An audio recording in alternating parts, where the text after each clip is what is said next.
I'm Ronnie from Ronnie's Garage, and I am the technical chairperson for the Southern California region of the Rolls-Royce Owners Club. And just to note, the glue, when you use that glue, you can see how it's all folded up on the bottom. When this is a brand new fresh tube, it's going to come out in a hurry. So you really don't want to do it like I'm doing, is set it down, because sometimes you turn around, you do your thing, you go back and it's gooped out a bunch of that stuff all over the place. So be careful. Now here's where you've got to follow the line here as best you can.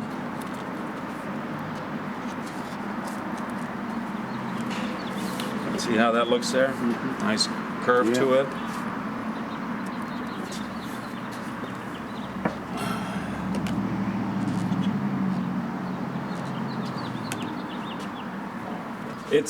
It's expensive if you have a shop do it. Like I said, you got to count on a couple hours a door. This door was very easy.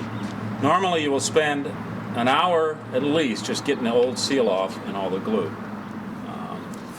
If you're going to paint your cars, obviously you do this after it's painted, so when you send it out to paint, you pull out all the rubber before and let the body people clean up a lot of that gunk in there. But not everybody's as interested in doing a perfect job on your car as you are usually. So I recommend, if you are going to send your car out to paint, that you take the time to scrape it, not necessarily down to metal, but close, that whole groove. That way you know that it'll be, when it comes back from the body shop, it'll have fresh paint, primer and paint on it, and the glue will stick real nice and it'll look right. And you don't have to scuff up the paint with a little bit of sandpaper or anything when it comes back? When it comes back? No, yeah. no. So just go right ahead with this adhesive. Yeah, this is contact cement. It'll stick to pretty much most everything.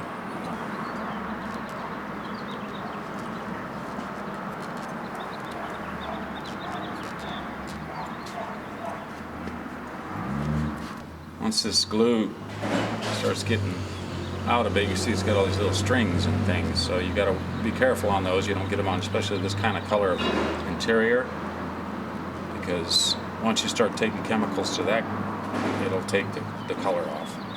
So you want to be real careful about that.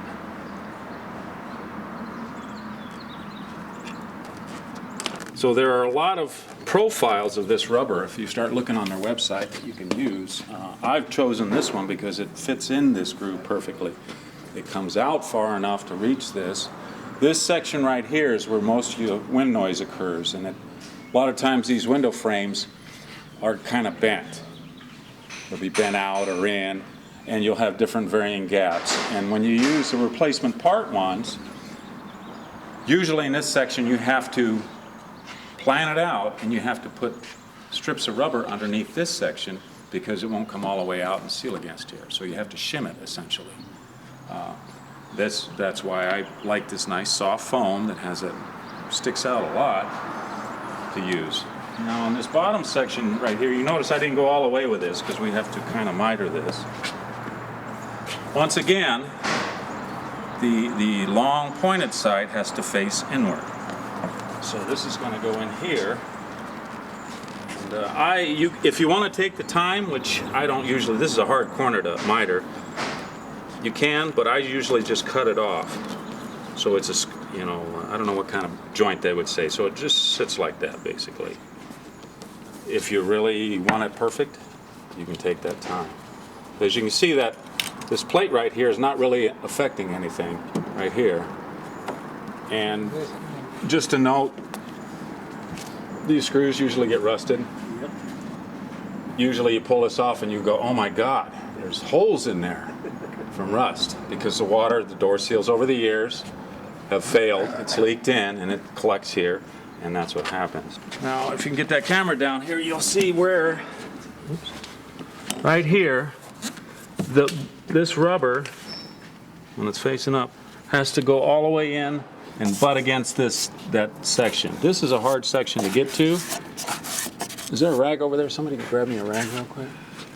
No? No, don't worry about it. A lot of times there'll be a lot of dirt and garbage in there. Obviously, it's a hard place to get glue, but it has to go all the way up against that that section there. So I'm gonna lay down, and you might notice that the glue's kind of coming off the side, but the cross section of the rubber will cover that. So It looked like that metal plate was designed to overlap and kind of create. yeah, it is. It's and those, if you do get your car painted, you want to pull those out. I recommend you always do the door jambs. And there is a rubber insert. There's a big flat piece of rubber with like these things stick up, and you have to press them in between there. But if you pull that thing apart, take these out, have them polished at a polisher or a plater, and sometimes if they have dents, they'll straighten them. You open the door and it looks like a brand new car then. It really makes a difference to get your, what are those? Those are called tread plates. So under the rubber is where you can see the rust then?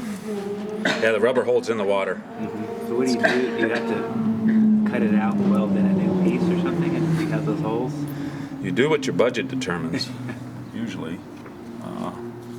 Depends on how bad the rust is. A lot of times you can just wire brush it, or if you go really serious and have your body walnut shelled, and then you can put a rust treatment on it. It's not, most of the times it doesn't get to a structural problem, but there's a box. This body here is kind of boxed here, and it needs that for strength. So it really depends on if it's minor rust, it's up to you how far you want to go on it. I don't know.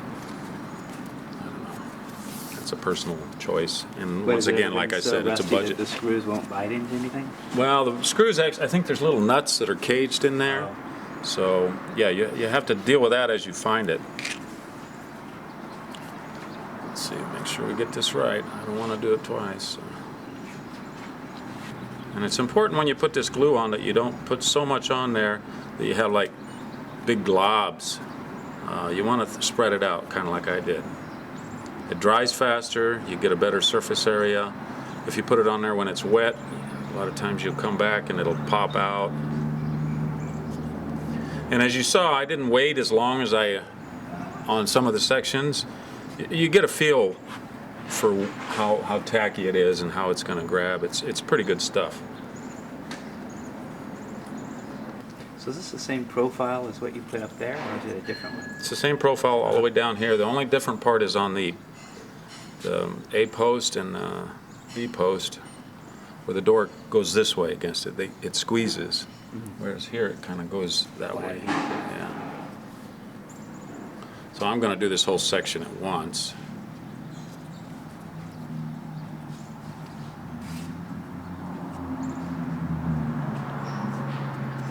Now the hard part is that A post. You gotta follow the lines. So back to the cost of doing this. If you have a shop do this, you can count on spending $200 to $300 at least per door, just because of the time involved. And they never know. Now I've got to get up in there and get that where it belongs. If you get any glue that squeezes out, see how usually that came off when it's still tacky? I just rubbed it. Okay, now we're going to figure out the length. There's a little pocket back here, so if you cut it a little too long, it'll extend into that, but I got it just right. See that?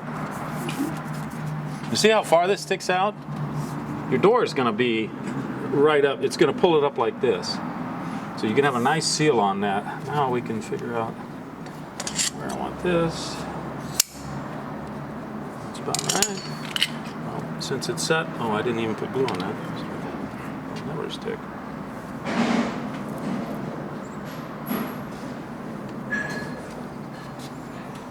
You need 3 hands sometimes. So what I'll do now is this section. That's the different one? This is the one that has a different cross section. This is the 3-foot section, 4114, I think it is.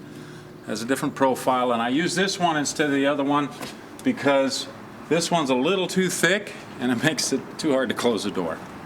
So that's why I use one that's a little bit less. I generally do it this way so that the higher edge faces out, because that's where the water's going to want to come in, basically. And if you get in here, move out of the way. Let's see. If you look down here, there's a section right here.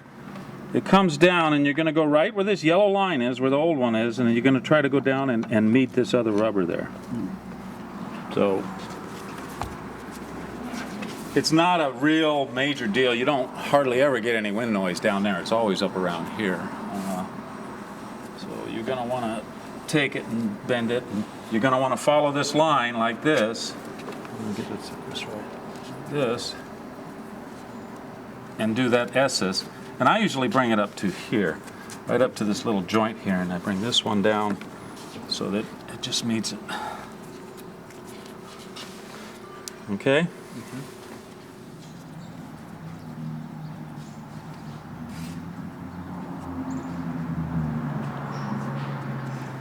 Why aren't you going around the hinge? Why are you going between the middle? Excuse me? You're going in the middle of the hinge. That's right. Completely around it. No, you don't go completely around it. You go over the middle of the hinge. Originally, I think they put little chunks of rubber in there. But like I said, you don't get hardly any water here, first of all. And you very rarely get any wind noise down here. There is a body line here that it always goes through the bottom hinge. It doesn't go through the top hinge. There's a body line you follow.